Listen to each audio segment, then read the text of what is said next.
함성교회 전도회 식당을 돕도록 그렇게 하겠습니다. 할렐루야, 할렐루야. 하나님께서 이 예배 가운데 함께 하실 줄로 믿습니다. 마이크 소리 조금만 더 크게 해주시고요. 데살로니가후서 1장 1절에서 5절 말씀, 데살로니가 교회의 모범처럼이라는 제목으로 하는 말씀을 나누고자 하는데, 이런 로마라는 나라가 AD 110년에 로마 전체가 복음이 전달되었다, 그렇게 이야기합니다.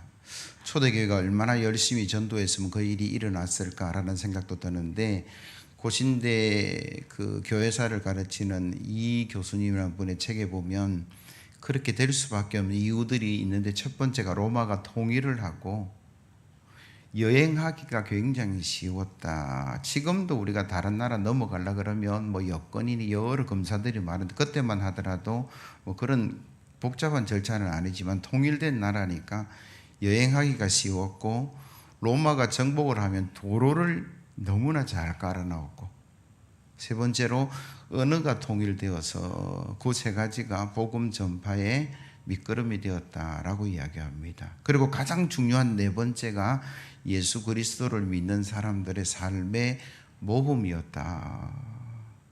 지금도 사회 약자들이 돌봄을 받는 일에 잘한다 못한다라는 이야기가 있지만, 그때 당시 예수 믿는 사람들이 사회적 약자인 노예와 과부와 고아를 돌보는 일에 교회가 힘썼다, 그렇게 이야기합니다. 교사책에 보면 로마가 노예 비율이 20에서 30%였는데 교회 안에 노예의 비율은 50%였다라고 얘기합니다. 어떻게 교회 안에 노예가 더 많았을까? 예수 믿는 주인들이 그 노예들을 인격적으로 대하고 하나님의 형제 자매로 대했기에 교회 안에 노예들이 많았다라는 거예요. 여러분, 오네시모라는 노예는 에베소서의 목사 감독이 될 정도로 노예가 그리스도를 받아들이고 신학을 공부하고 그렇게 될 정도의 분위기였다라는 거죠. 아마도 초대교회는 예수 그리스도의 모범을 따라 살은 줄로 믿습니다. 그래서 그 삶이 이루어진 거죠. 요한복음 13장 15절 말씀에 내가 너희에게 행한 것 같이 너희도 행하게 하려 하여 본을 보였노라. 예수님의 모범을 따라 사는 저와 여러분들 되기를 예수 그리스도의 이름으로 기원합니다.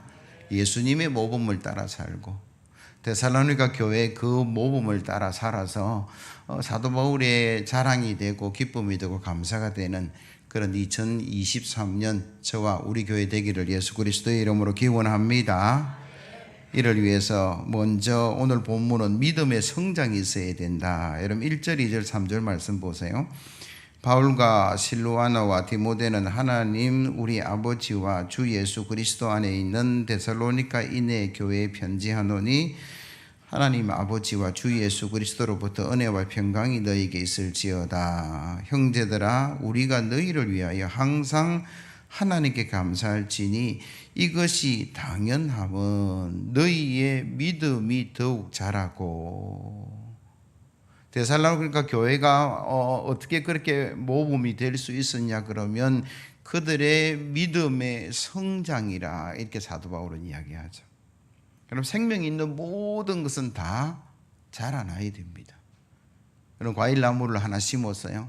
거름도 주고 물도 주고 해충도 막아주고 1년이 지났습니다. 컸어요. 2년이 지났습니다. 또 자랐습니다. 조금 있으니까 열매를 맺고 그 열매를 먹는 그 농부의 마음이 얼마나 기쁠까. 10년이 지나도 열매 맺지 않았다. 20년이 지나도 맹탕이다 그러면 그거 가만둘 농부가 아무도 없어요. 야, 잘라, 내 버려라. 이 사람도 마찬가지죠. 특별히 여러분 올해에는 인격이 자라고 여러분 믿음이 자라나시기를 예수 그리스도의 이름으로 기원합니다. 그걸 위해서 여러분들 조금 힘을 내었으면 좋겠다. 노력했으면 좋겠다. 그게 담임 목사로서의 늘 기도 제목이에요. 교회 다닌 지 10년, 20년, 30년이 됐는데 믿음이 자라는지 안 자라는지 전혀 모른다면 그처럼 안타까운 일이 어디 있을까? 믿음이 큰지 작은지는 잘 몰라요. 그러나 그 믿음을 통해서 나타나는 믿음의 행위는 우리가 알 수 있는 거죠. 예배하는 것, 기도하는 것, 헌신하는 것, 충성하는 것, 그 믿음의 행위가 여러분들이 더 자라서 모든 성도들의 기쁨이 되기를 예수 그리스도의 이름으로 기원합니다. 이를 위해서 여러분들이 노력했으면 참 좋겠는데, 한국 최초의 메이저리그가 누구냐 하면 박찬호 선수예요. 그 박찬호 선수가 이상한 습관이 있다. 자다가 잠만 깨면 푸시업을 한다라는 거예요. 그래서 동료들도 조금 걱정이 뭐냐 그러면, 아니 몸도 안 풀고 준비 운동도 안 하고 막바로 그렇게 하면 그게 몸에 좋을까 뭐 이런데, 그를 코치했던 코치는 그걸 되게 좋게 봤다라는 거예요. 밤이든 낮이든 그가 운동에 임하고 자기 관리한다는 것은 아마 대성할 수 있겠다, 뭐 그런 이야기를 해요. 일본의 신학자 가가와 에게라는 사람이 있는데, 그도 자다가 눈만 뜨면 기도하는 습관을, 아침에 일어나면 반드시 하나님 말씀을 읽고 신앙 서적을 읽었다라는 거예요. 컨디션이 나쁠 때는 5분이라도, 상태가 좋고 컨디션이 좋을 때는 1시간이고 2시간이고 그 일들을 하고 일상을 시작했는데, 나중에 유명한 신학자가 되어서 그가 그런 이야기를 합니다. 내가 이 자리까지 깊이 있는 신학을 깨달을 수 있었던 비결은 잠에서 일어나면 기도했고 아침에 일어나면 늘 말씀의 묵상의 시간이 있었기 때문이다. 여러분, 저와 여러분들에게 올해에는 여러분 믿음이 성장할 그 어떤 노력을 하사 그 믿음의 행위가 차고 넘치기를 우리 모든 성도들에게 간절히 소망합니다. 교육의 아버지 페스탈로치라는 분이 계세요. 여러분 혹시 모를까 해서 제가 사진을 보여드리는데, 그 페스탈로치라는 선생님이 길을 가다가 웅덩이를 앞에 두고 그 웅덩이를 뛰어 건널까 말까 고민하고 있는 아이를 하나 만났어요. 가만 보니까 충분히 뛰어넘을 수 있을 것 같아서 그 선생님이 아이에게 이렇게 이야기합니다. 한번 뛰어넘어 보렴. 너 충분히 뛰어넘을 수 있겠다. 그렇게 이야기하니까 저도 뛰어넘을 수 있을 것 같아요. 그런데 혹시 실패하면 물에 빠지게 되고 옷도 버리게 되고 엄마한테 야단 맞을까 봐 머뭇거리고 있어요. 그의 앞에 그 선생님은 먼저 그 웅덩이를 훌쩍 뛰어넘어서 이렇게 이야기합니다. 너 거기 있으면 계속 아이로 있겠지만 이렇게 뛰어넘으면 어른이 돼. 그러니까 그 말에 용기를 얻어서 그 아이가 그 웅덩이를 훌쩍 뛰어넘었다라는 거예요. 쟤 잘했죠? 그러면서 하는 말이, 선생님 아까 왜 거기 있으면 아이고 뛰어넘으면 어른이 된다라고 했습니까? 라는 질문에 페스탈로치 선생님이 그런 이야기를 했어요. 내가 살아가면서 많은 웅덩이를 만날 거다, 장애물을 만날 거다, 어려움을 만날 거다.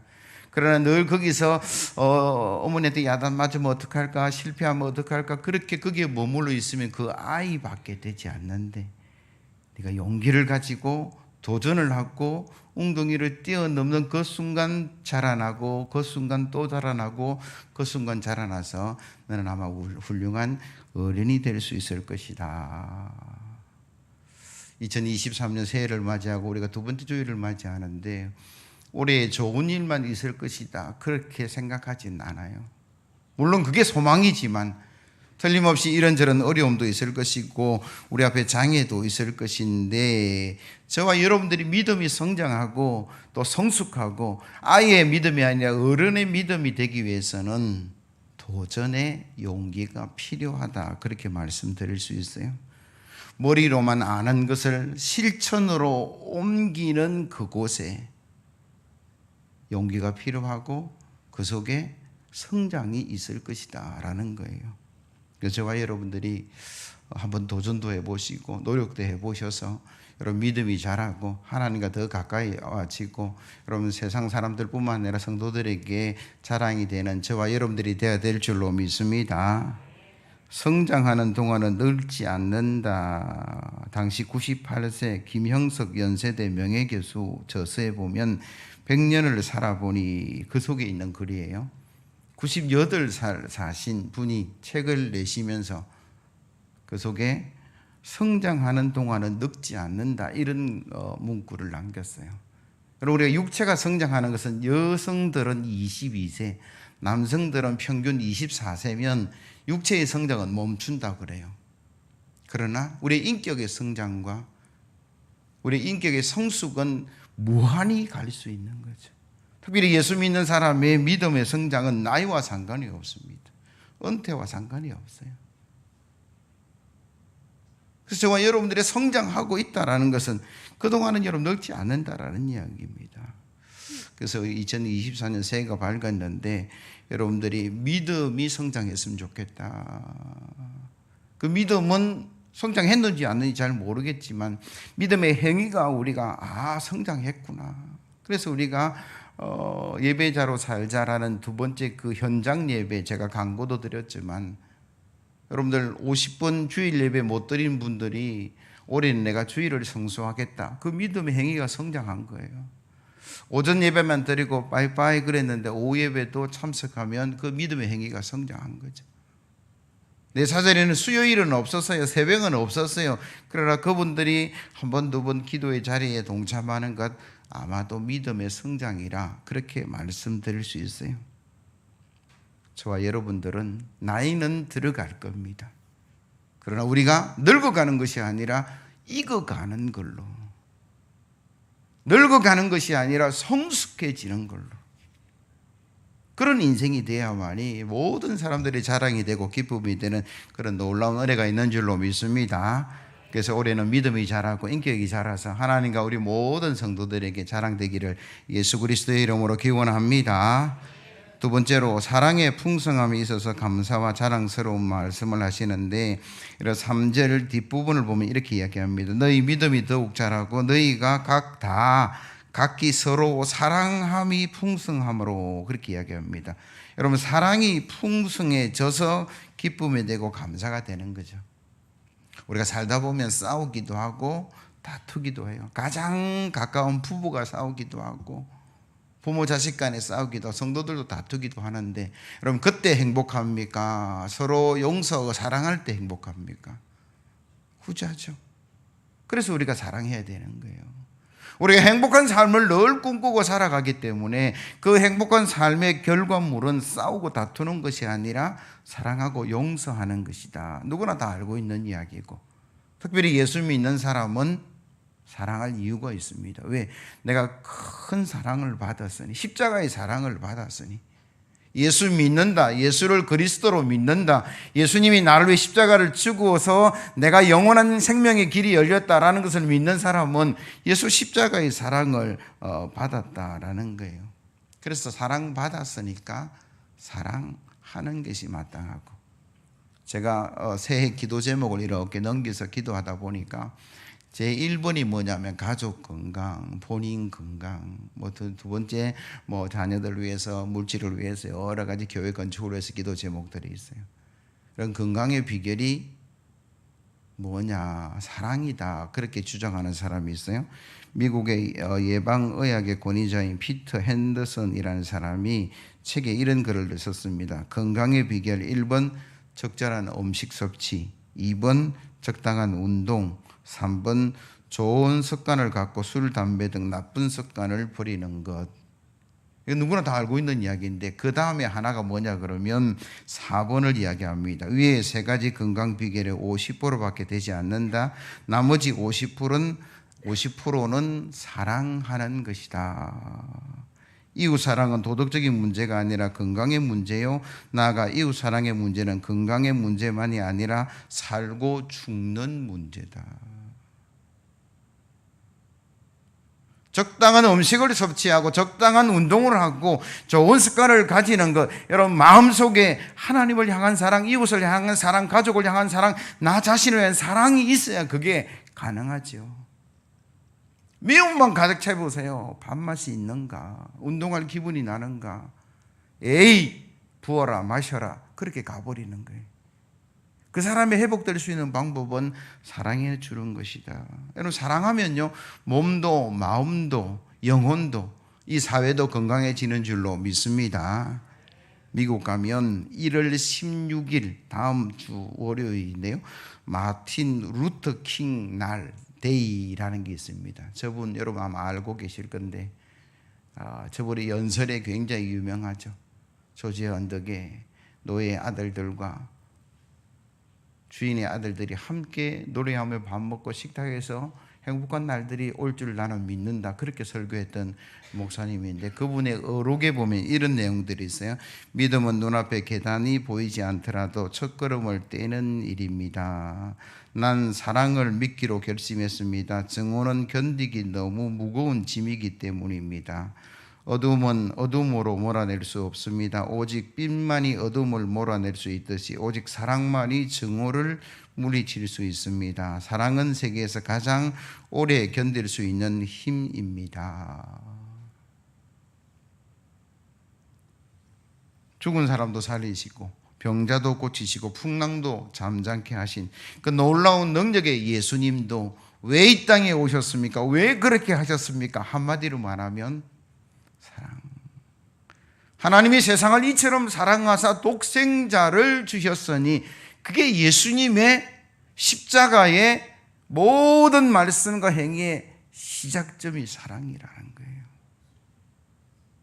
어떻게 인종차별이라는 그 험난한 세상 가운데서 그걸 뛰어넘고 그가 그 일을 감당하면서 오늘날의 평등의 사회를 만들어낼 수 있었는가? 그거는 예수 사랑을 그가 경험했기 때문에 그래요. 예수 사랑을 간직했기 때문에 그래요.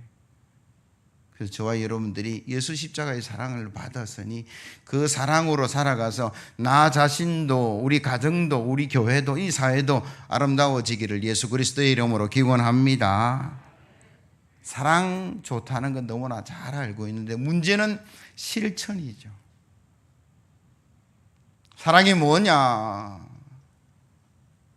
제가 추례할 때 이런 이야기 합니다. LOVE L 레프 웃는다. 여러분 사랑은 한마디로 말하면 주는 건데 물론 받기도 하겠지만 뭘 주느냐? 여러분 상대방에게 웃음을 줄 수 있으면 그거 사랑이에요.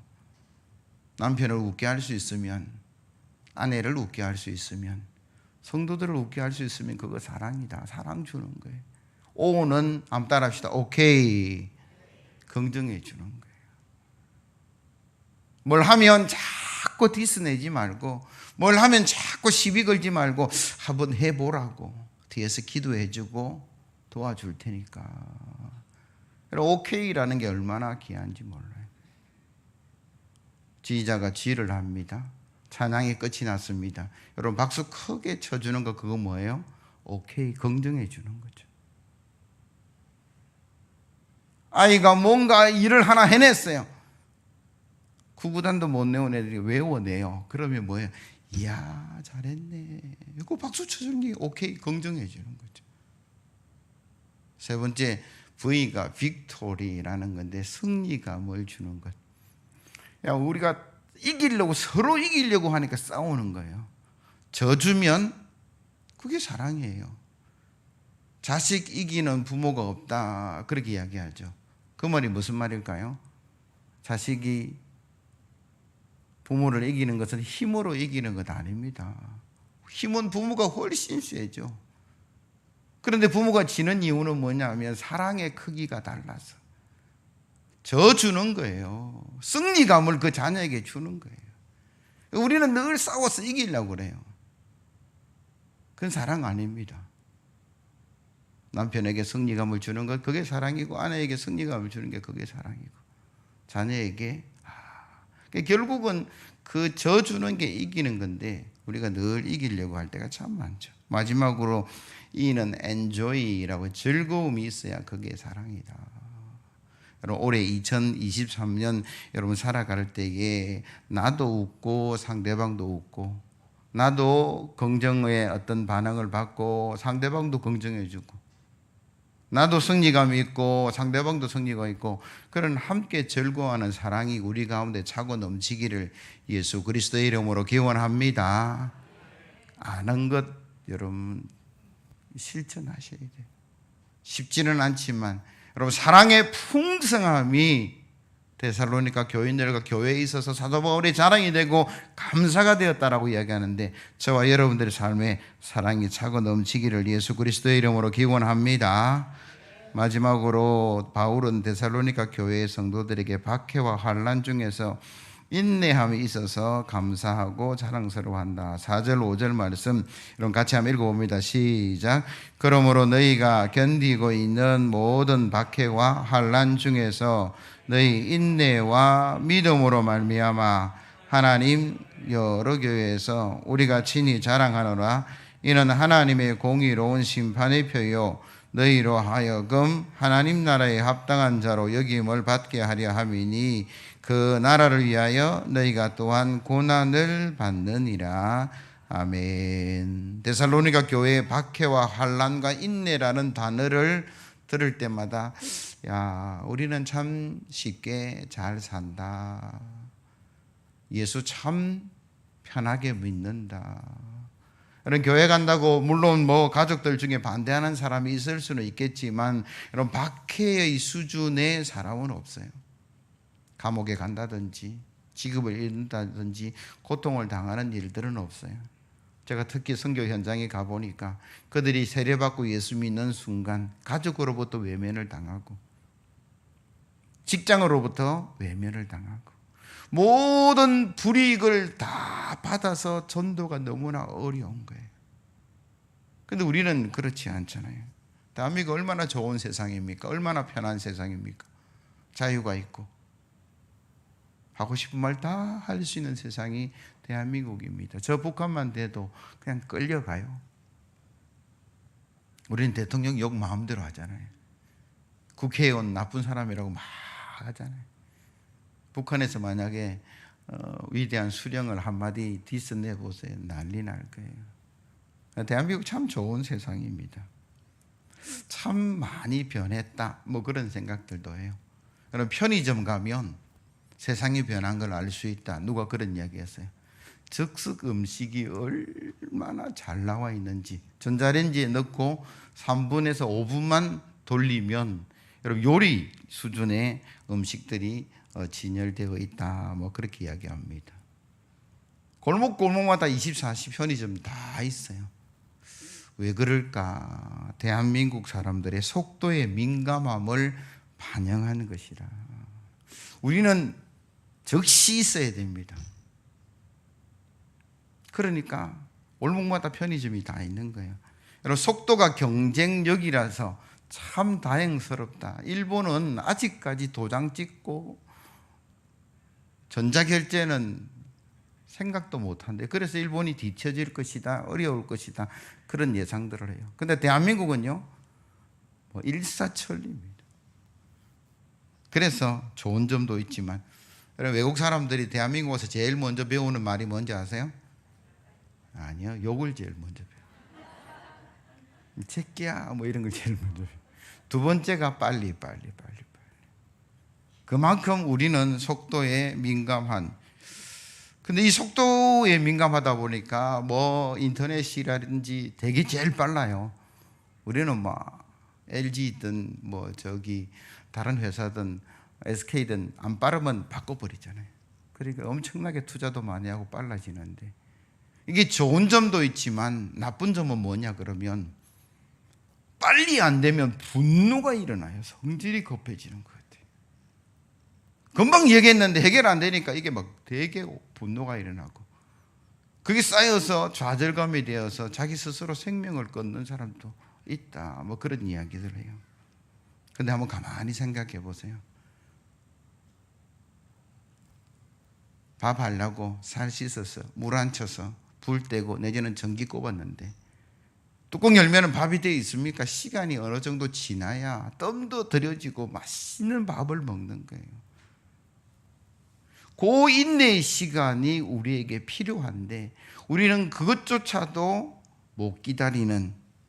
여러분, 봄에 씨를 뿌렸어요. 여름이라는 떼약볕이 지나야 가을의 결실이 있는데 모든 게 그냥 급해요. 급하게 먹으면 체한다라는 말처럼 절차도 밟아야 되고 의논도 해야 되고 의견도 수렴해야 되고 그래서 하나 만들어서 가야 그게 속도가 나는 거지, 혼자서 달려가면 그 공동체는 깨어지고 불평이 일어날 수밖에 없는 거예요. 그래서 예수 믿는 사람은 특별히 생명 살리는 일에 마음이 있는 분들은 인내라는 단어가 필요해요. 히브리서 10장 35절 이하의 말씀, 그러므로 너희 담대함을 버리지 말라. 이것이 큰 상을 얻게 하느니라. 너희에게 인내가 필요함은 너희가 하나님의 뜻을 행한 후에 약속하신 것을 받기 위함이라. 잠시 잠깐 후면 오실 이가 오시리니 지체하지 아니하시리라. 아멘. 너희에게 인내가 필요한 것은 너희가 하나님의 뜻을 행한 후에 약속하신 것을 받기 위함이다. 여러분, 하나님 일하실 때 여러분 기도보다 앞서지 않아야 되고 말씀보다 앞서지 않아야 되고, 한마디로 말하면 하나님의 뜻보다 앞서지 않아야 그게 진실된 충성이고 헌신이다. 빠른 거 좋습니다. 편한 거 좋습니다. 그러나 하나님의 선한 결실의 역사를 위해서 저와 여러분들은 생명 살리는 그 일을 위해서는 때로는 내 뜻을 조금은 늦추고 인내도 필요하다. 인내가 필요하다. 그렇게 말씀하세요. 생명 살리는 그 일에 교사들이 아이들을 가르치는데 인내가 필요해요. 찬양대 지휘자가 찬양대를 이끌어 가는데 인내가 필요해요. 목회하는 데서 가장 큰 덕목은 내가 보니까 인내구나. 생명을 살리는 일이기 때문에 그래요. 한 가지 예화만 들기를 원하는데 1년에 한 100명 정도 전도하는 권사님의 간증입니다. 어느 교회 권사님. 1년에 한 100명 정도 전도하는데, 그분은 연초가 시작되면 다른 계획도 세우지만 오늘 내가 어떤 동네에서 어떻게 전도할 것인가 전도 계획을 세운다 그래요. 그래서 오늘은 학장 1동, 내년에는 학장 1동 그렇게 정했다면 그 동네를 이렇게 두루 다니면서 기도하면서 전도 대상자들을 정한다라는 거예요. 그래서 기도하고 어느 정도 기도가 끝나면 방문을 합니다. 안녕하십니까, 어느 교회에 무슨 권사인데 저와 같이 예수 믿고 천당 갑시다. 전도의 내용은 간단해요. 대답도 간단하다 그래요. 안 가요? 이러고 만다는 거예요. 그러면 예 알겠습니다, 다음에 또 뵙겠습니다 인사하고 돌아서 오는 거예요. 그리고 한 주간 또 늘 그 과정을 위해서 기도하는 거예요. 그리고 한 주 만에 또 찾아가서 안녕하십니까, 예수 믿고 저와 함께 천당 갑시다. 안 간다 했잖아요. 이렇게 소리 지르, 음성이 커진다라는 거예요. 그때 그 권사님은 예 알겠습니다, 다음에 또 뵙겠습니다 그러고 또 돌아서 온다는 거예요. 또 한 주간 열심히 기도하고 세 번째 주간에 대해서 또 찾아가서 저랑 예수 믿고 천당 갑시다. 그 사람이 어떻게 반항하냐 그러면 얼마나 성질이 급해. 이 할마씨가 그러면서 입에 침을 얼굴에 확 받더라는 거예요. 그래서 호주머니에 손수건을 내서 닦으면서 예 잘 알겠습니다, 다음에 또 뵐게요 하고 돌아서는 거예요. 그러면서 마음이 얼마나 기쁜지 몰랐다는 거예요. 주님은 세상을 구원하시고 나를 구원하시는 일에 채찍 맞으셨고 침을 뱉음을 당하셨는데, 주님 제가 주님처럼 침뱉음을 당했습니다. 참 선한 믿음이고 복된 믿음이죠. 한 주간 또 기도하고 또 찾아갔어요. 예수 믿고 천당 갑시다. 무인불승이라는 말이 있어요. 인내가 없으면 승리도 없다, 이런 말입니다. 열성의 지렛대는 우주를 움직이고 추녀물에 물 한 방울은 바위를 뚫어낸다. 이게 다 뭐예요? 인내와 관련된 이야기입니다. 살아가면서 분노도 일어나기도 하고 살아가면서 때로는 열성이 일어나기도 하지만 그게 하나님 말씀보다 앞서지 않고 기도보다 앞서지 않는 게 인내고 주의 뜻을 쫓아가는 게 인내. 그러면 저와 여러분들의 예수 믿는 삶과 모든 삶은 하나님 말씀 따라가는 게 맞지 않는가? 말씀을 정리합니다. 데살로니가 교회가 믿음의 성장도 있었고 사랑의 풍성함도 있었고 고난 속에 인내도 있어서 개척자 바울에게 감사와 자랑거리가 되었듯이 이 데살로니가 교회의 모범처럼 저도 여러분들도 믿음이 자라고 사랑이 풍성해지고 인내와 절제의 능력으로 하나님 나라를 세워가기를 예수 그리스도의 이름으로 기원합니다. 찬송가 545장입니다.